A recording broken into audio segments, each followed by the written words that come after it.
Assalamualaikum warahmatullahi wabarakatuh, salam sejahtera kami sampaikan kepada Bapak dan Ibu sekalian. Semoga Bapak Ibu dimanapun berada, selalu dalam keadaan sehat walafiat, amin ya robbal alamin. Nah, baik Bapak dan Ibu, untuk lebih lanjut, mari kita simak dan cermati bersama ulasan dalam video berita ini hingga akhir, agar supaya Bapak dan Ibu dapat memperoleh informasi atau berita secara lengkap dan tidak gagal paham. Menpan RB tetapkan honorer yang jadi P3K paruh waktu harus rela diberhentikan. Ini alasannya. Pemerintah telah membuat kebijakan baru terkait status pegawai honorer yang diangkat menjadi pegawai pemerintah dengan perjanjian kerja paruh waktu. Dalam keputusan Menpan RB nomor 16 tahun 2025, disebutkan bahwa P3K paruh waktu memiliki masa kerja yang terbatas dan bisa diberhentikan karena berbagai alasan. Lalu, apa saja faktor yang membuat mereka harus rela diberhentikan? P3K paruh waktu adalah solusi penataan honorer. Keputusan Menpan RB ini dibuat sebagai bagian dari upaya penyelesaian tenaga honorer di instansi pemerintah. P3K paruh waktu diperuntukkan bagi honorer yang tidak lolos seleksi CPNS maupun P3K penuh pada tahun 2024, tetapi tetap terdaftar dalam database Badan Kepegawaian Negara. Pemerintah berharap kebijakan ini bisa membantu mengisi kebutuhan ASN, sekaligus meningkatkan kualitas layanan publik. Berbeda dengan P3K pada umumnya, P3K paruh waktu hanya memiliki masa kerja 1 tahun. Masa kerja ini sesuai yang tercantum dalam perjanjian kerja.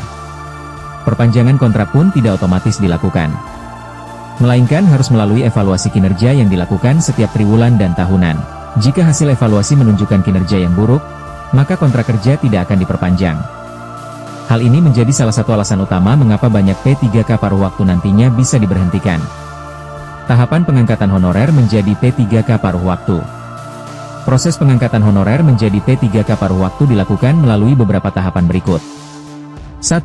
Pejabat Pembina Kepegawaian mengusulkan rincian kebutuhan P3K paruh waktu kepada Menpan RB berdasarkan data pegawai non-ASN yang tidak lolos CPNS atau P3K tahun 2024. 2. Semua pegawai non-ASN yang memenuhi kriteria wajib diusulkan oleh PPK. 3. Menteri Pan RB menetapkan rincian kebutuhan P3K paruh waktu untuk setiap instansi pemerintah. 4. Rincian kebutuhan meliputi jumlah pegawai, jenis jabatan, kualifikasi pendidikan, dan unit penempatan. 5. PPK mengusulkan nomor induk P3K atau nomor identitas pegawai ASN kepada Kepala BKN dalam waktu 7 hari kerja setelah rincian kebutuhan ditetapkan. 6. Kepala BKN menetapkan nomor induk P3K atau nomor identitas pegawai ASN. 7. PPK menerima penetapan nomor induk dalam waktu 7 hari kerja setelah ditetapkan oleh BKN. 8. PPK menetapkan pengangkatan P3K paruh waktu sesuai dengan ketentuan peraturan perundang-undangan. Alasan P3K paruh waktu diberhentikan.